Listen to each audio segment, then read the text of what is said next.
ഓണക്കാലത്തെ വിപണി ഇടപെടലിന്റെ ഭാഗമായുള്ള സപ്ലൈകോയുടെ ഓണച്ചന്തകൾ ഒരുങ്ങി.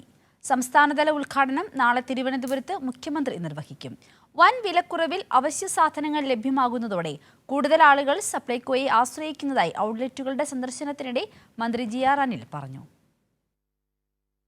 വിപണി ഇടപെടൽ ഫലപ്രദമാക്കുന്നതിന്റെ ഭാഗമായി ഓഗസ്റ്റ് 26 മുതൽ സെപ്റ്റംബർ 4 വരെ 10 ദിവസങ്ങളിലായാണ് സംസ്ഥാനത്ത് ഓണച്ചന്തകൾ പ്രവർത്തിക്കുക. ജില്ലാ കേന്ദ്രങ്ങൾക്ക് പുറമെ ഇക്കുറി 140 നിയമസഭാ മണ്ഡലങ്ങളിലും ഓണം ഫെയറുകൾ സംഘടിപ്പിക്കും. നിയമസഭാ മണ്ഡലങ്ങളിൽ ഓഗസ്റ്റ് 31 മുതൽ സെപ്റ്റംബർ 4 വരെയാണ് ഓണച്ചന്തകൾ പ്രവർത്തിക്കുക. 200ഓളം ബ്രാൻഡുകളുടെ ഉൽപ്പന്നങ്ങളുണ്ട് സപ്ലൈകോയിൽ. പൊതുവിപണിയെ അപേക്ഷിച്ച് വൻ വിലക്കുറവിൽ ഇനി സാധനങ്ങൾ വാങ്ങാം.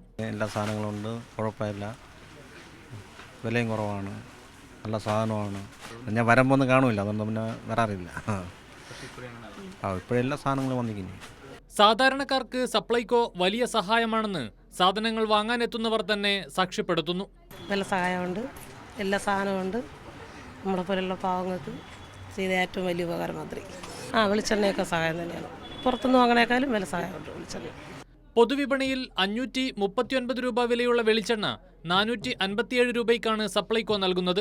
ഉൾപ്രദേശങ്ങളിൽ ഉൾപ്പെടെ അവശ്യ സാധനങ്ങൾ എത്തിക്കാൻ ഇക്കുറി സഞ്ചരിക്കുന്ന ഓണച്ചന്തകളും ഉണ്ടാകുമെന്ന് മന്ത്രി ജി.ആർ. അനിൽ പറഞ്ഞു.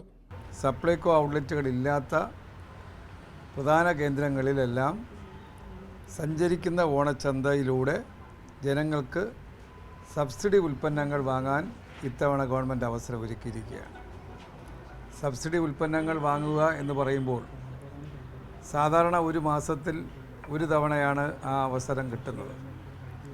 എന്നാൽ ഇത്തവണ എല്ലാ കാർഡുകാർക്കും ഓഗസ്റ്റ് മാസം വാങ്ങിയവർക്ക് വീണ്ടും സെപ്റ്റംബർ മാസത്തെ ഓണത്തിൻ്റെ മാസത്തെ സബ്സിഡി ഉൽപ്പന്നങ്ങൾ കൂടി വാങ്ങാനുള്ള അവസരം നൽകുകയാണ്.